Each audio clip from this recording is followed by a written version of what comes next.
Hey everyone, welcome back to my chatty, sassy channel here on YouTube where we talk about all things luxury. Now, there's been a video tag that's been going around and it has been sort of what are thrifty things you do to save money. But in basically every single video, the YouTubers have been like, yeah, like this is what I do, but it's not how I actually save for luxury. That is not what this video is going to be today, people. We are not doing a tag. I will probably make that video at some point, but what I am really focused on today is talking about the 5 ways that I go about affording luxury as just a regular person.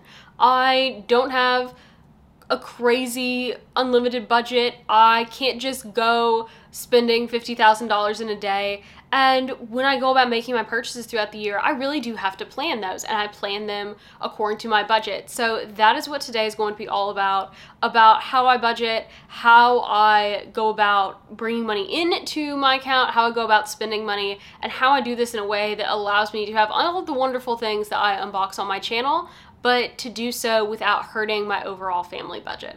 So with that, let's get into the video.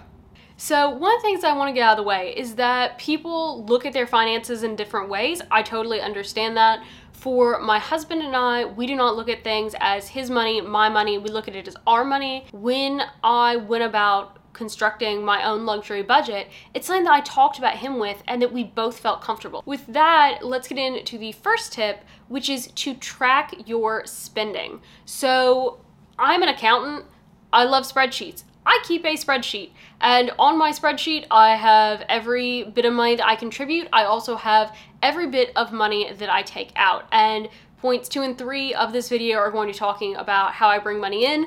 Points 4 or 5 are going to be talking about how I bring money out in a really smart way in order to afford luxury. And my budget is actually one that I do based on my entire shopping that I do, aside from like replacing basics. Like I'm not going to take money, like if I have to replace underwear, out of my budget. If I am going to be wearing out a favorite pair of shoes and I need to replace them because they're something that I wear all the time, that's not necessarily going to come out of my budget unless I'm going with a luxury item, in which case I do my research, I find good quality pieces, and then I deduct that price from the luxury price of the item, and the difference is what I then bring out of my budget. So for some people, this may be that you need to actually have a separate physical bank account. If you are someone who either you don't like to keep up with spending on a spreadsheet like I do, maybe you need the bounds of having an actual bank account to help you, or at least to help you get started. And I think that that can be a really good thing to do, to have an actual visual, whether it be having your own bank account for your spending or having your spreadsheet like I do. Within my spreadsheet, I have the amount, whether it's coming in, going out. I then have the description of where that money came from or what it's going to, which means that I'm actually able to track everything that has come in and everything that has gone out. And so when I'm purchasing items, I'm able to see where that money has come from, and it a lot of times attaches a lot of really special importance to items. But how do I actually go about bringing in that money? So point number 2 is going to be that I do bring some of the money from my salary in. Now, this amount of money is something that I did discuss with my husband, and I think that one, that's very important. It is a set fixed amount that even as my salary has grown, I don't see any reason to increase the amount that we set. My husband says that he's perfectly happy if I'm not increasing the amount that we set. And so that amount over the year actually adds up to be enough that I can purchase a really, really nice luxury item. But obviously, I spend more than just one nice luxury item on this channel. You guys see my unboxings. So the other amount comes from point 3, and that is to find extra ways to either use the time or use the items that you have at your disposal in order to generate some extra income. Some people call this side hustles, some people call them side jobs, and there are various other names for them as well.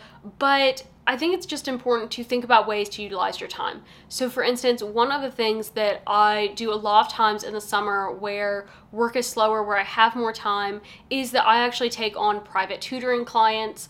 And the clients are very, very dear people to me. I don't just do it for the money, but because it is my time and I am a working professional, I do get some money from that. And one summer with the different families that I was working with, they happened to have multiple children. I was able to save up enough money over the summer and into the early fall that I bought my Keepall duffel. And I went with this pre-loved because I knew that I didn't want a brand new piece. I wouldn't feel comfortable carrying it.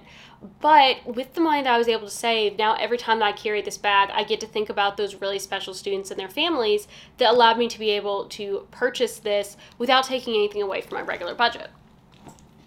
Another thing that I do is that I will take a lot of the items that I have that I'm not using, that I'm not going to wear, whether it be because they aren't my style, they no longer fit, they are just items that I'm tired of, and I move them along. One way that I do that is through Poshmark. And yes, that's something that is time consuming to photograph items, put all the details in, constantly share them, but it generates a good amount of money for me a month, probably another couple of $100 a month on average that I'm then able to add into my account.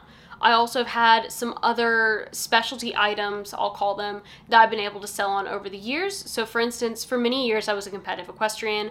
Part of that was that I had special custom made competition outfits, and I haven't shown for several years. And when I look at those outfits, while they were still stunning and beautiful, they weren't things that fit my body really anymore. They weren't things that were really my style anymore. And they weren't things that I would choose to compete in anymore, even though they were still very much in style for the show arena. So I sold on one of those pieces, and I used the funds to buy my Lady Dior. And I absolutely love this bag, but I also love the fact that I was able to take something that was beautiful that I didn't enjoy and turn it into a piece that I truly love and enjoy and carry, and that I get to enjoy all the time now. Now, I do make a tiny bit from YouTube. I have been on YouTube for almost 2 years. If you haven't hit the subscribe button, please do that down below. But I have made, I think it's about $250 since I became monetized in the end of April. So it's not an overwhelming amount that's coming in. I don't do YouTube to make money, clearly, but I do enjoy the fact that I have a hobby that I found a way to get a little bit of extra money from as well, which is a really exciting thing, to be able to fund my hobby with my hobby. Now, bringing in money is great, but let's be honest, when it comes to affording luxury, a lot of the focus is often on how that money goes out. And there are several things that I do to really maximize that, and I'm going to focus on 2. So tip number 4 for how to afford luxury is to know the brands that you are wanting to buy from. I know that brands like Dior don't hold their value. It's why you probably really won't see me buying very much new from Store and Dior at all, because I can save thousands and thousands by getting a beautiful pre-loved item that is in amazing, immaculate condition. So for me, I don't see any reason to go to the store and buy that item. There are other brands like Louis Vuitton, though, that hold their value really, really well for a lot of pieces. There are a few exceptions, things like the Keepall, things like the Speedy, things like the Alma, where they're bags that have been around for forever. There's so many out there on the resale market that the resale value really isn't there, but you can still get beautiful, pre-loved, high-quality items for a really great price. That being said, for Louis Vuitton small leather goods, for a lot of their canvas bags that are not staples in the collection, the resale value is really, really high, and therefore I go ahead and I buy those items in store because I really wouldn't have any savings, so I really prefer to have the item brand new. That way I get even more longevity out of it. There are other brands that are more modern contemporary brands like Strathsbury that do sales. My East-West bag was a seasonal color. I knew that they put their seasonal colors on sale. I waited for this one to go on sale. But had I wanted this bag in their burgundy, in their bottle green, in their black, I would not have been able to get those because they're classic colors that don't go on sale. So if that was the color that I wanted most in this bag, I would just buy it at any point during the year whenever I felt that my funds were in a place to purchase that bag, because waiting for a sale doesn't make a difference if it's not going to be an item that's going on sale. And then finally, point number 5 is knowing when not to spend and finding ways to not spend. So one of the biggest things that I utilize is I use Wishlist. There's my overall luxury wish list that I have that helps me prioritize my purchases for the year, which I think is really, really valuable because it does help keep me on track. But I also use Wishlist on store websites, things like Nordstrom. If there are items that I like, I can add them to my wish list, and then I can revisit that at any point and say, I don't really like that anymore. That's nice, but I found something better. Or when I look in my closet, oh, I actually have a similar item. There are other ways to not spend. With online shopping, it can be really, really hard because it's so easy just to type in that credit card number and not necessarily feel like you're spending anything. So I find items that I like on online stores all the time. I actually then leave them up on tabs on my phone, and then that way I can revisit them for a couple of weeks. I can see, are these items going on sale? Are they running out of my size? Is this an item that I still really enjoy? And probably 95% of the time, I get tired of the item within 2 weeks, and therefore I just close the browser tab, I don't buy it, and I haven't wasted my time.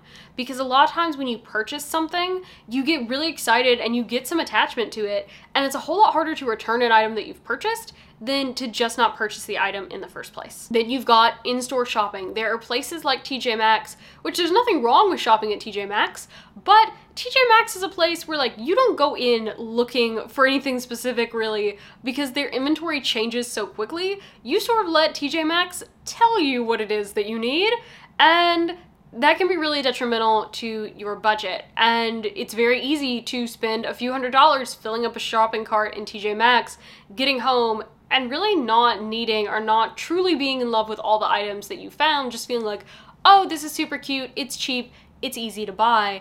And again, that's why I keep all of my shopping in one budget, because those items add up, and spending $200 at TJ Maxx on things that I don't need, well, that's $200 that could have gone towards a bag. That's $200 that could have gone towards a pair of shoes that has taken a big chunk out of my budget. And so for that reason, I very, very rarely go into TJ Maxx. And when I do, I try to be super, super careful about what I buy and limit myself to only just a couple of pieces. So I hope that this has been helpful for you guys in hearing about how I go about saving money, on how I go about tracking my spending.